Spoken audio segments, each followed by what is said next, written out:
रीना, ओ रीना, कहाँ है? इधर तो आना जरा। अरे मम्मी जी, मैं अपनी सहेली प्रेरणा, वो जो वकील है ना, उससे बात कर रही थी फोन पे।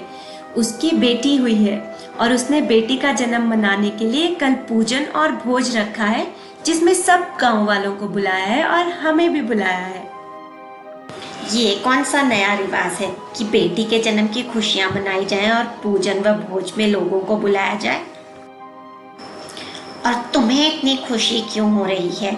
हमारे यहाँ बेटों के जन्म पर ही खुशी मनाते हैं और तुम्हें भी इस बार बेटा ही होना चाहिए। मुझे तो वारिस चाहिए ये घर और संपत्ति संभालने के लिए। 2 बेटियां तो तुम्हारी पहले ही यहाँ बोझ बनकर बैठी हैं। मम्मी जी, ये तो कुदरत ही तय करेगी कि बेटा होगा या बेटी। इसमें हमारे हाथ में तो कुछ नहीं। अरे मुझे मत सिखा। आजकल ऐसी तकनीक है जिसमें माँ के गर्भ में बच्चे का लिंग क्या है ये पता लगाया जा सकता है। और वैसे भी मैंने एक बाबा का इश्तिहार देखा है जो बेटा होने की दवाई देते हैं। वो दवाई तुझे भी खिला देंगे और फिर बाद में टेस्ट भी करा लेंगे। चल जा, आप जाकर काम कर।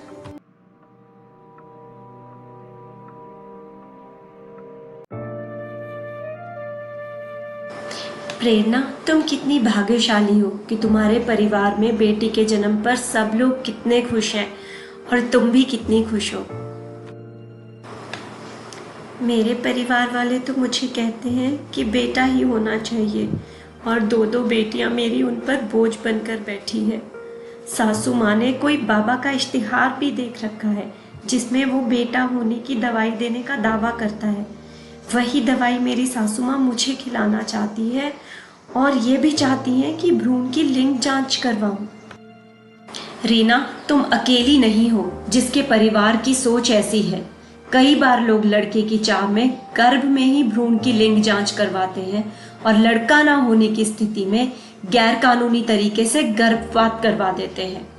इस घटिया सोच से हमारा समाज आज भी ग्रसित है कि लड़की बोझ और लड़का घर का वारिस है। ये पुराने ख्यालात आज भी बदले नहीं। इसलिए हम आज भी गर्भवती महिला को बेटा होने का ही आशीर्वाद देते हैं। ये नहीं कहते कि तुम्हारे बेटी हो जाए। तुम सही कह रही हो प्रेरणा। यही सोच लड़कियों के प्रति भेदभाव पैदा करती है। सरकार भी तो लिंग चयन पर रोक लगाने के लिए कितने प्रयास कर रही है।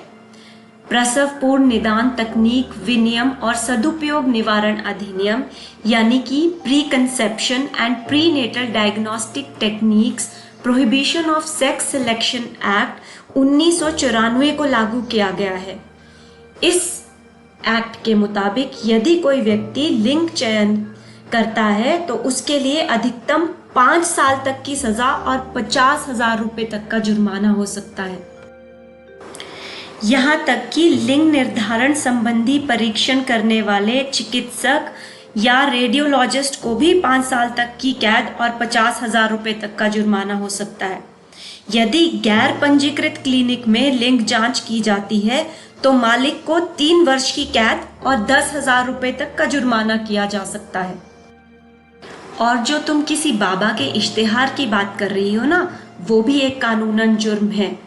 किसी भी तरह का इलेक्ट्रॉनिक या प्रिंट एडवर्टाइजमेंट करना कि बेटा पैदा हो जाएगा या किसी भी व्यक्ति संस्था या अस्पताल द्वारा लड़का पैदा होने का आश्वासन देना भी अपराध माना गया है, जिसके लिए 3 साल तक की सजा और 10,000 रुपए तक का जुर्माना हो सकता है।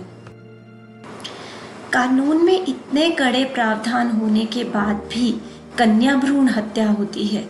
मुझे तो समझ नहीं आता कि क्यों ऐसा लोग करते हैं। रीना, हमारे संस्कार ही ऐसे हैं जहां सांस्कृतिक और सामाजिक नीतियों के कारण बेटे के जन्म को प्राथमिकता दी जाती है। मुखाग्नि पुत्र देता है। माना जाता है कि पुत्र समाज में उनके वंश को आगे बढ़ाएंगे और कुछ वर्गों में ये गरीबी से जुड़ा मुद्दा भी है। लेकिन इस गलत सोच को हमारी ही पीढ़ी को बदलना पड़ेगा। यदि हम नहीं बदलेंगे और सोच नहीं बदलेगी तो ये कुरीति कभी समाज से खत्म नहीं होगी। तुम बिल्कुल ठीक कह रही हो प्रेरणा। मैं तो जिला सेवा प्राधिकरण के साथ मिलकर कैंप्स में लिंग जांच के दुष्प्रभाव के बारे में और लिंग भेदभाव कम करने के लिए समाज में लोगों को जागरूक करती हूँ।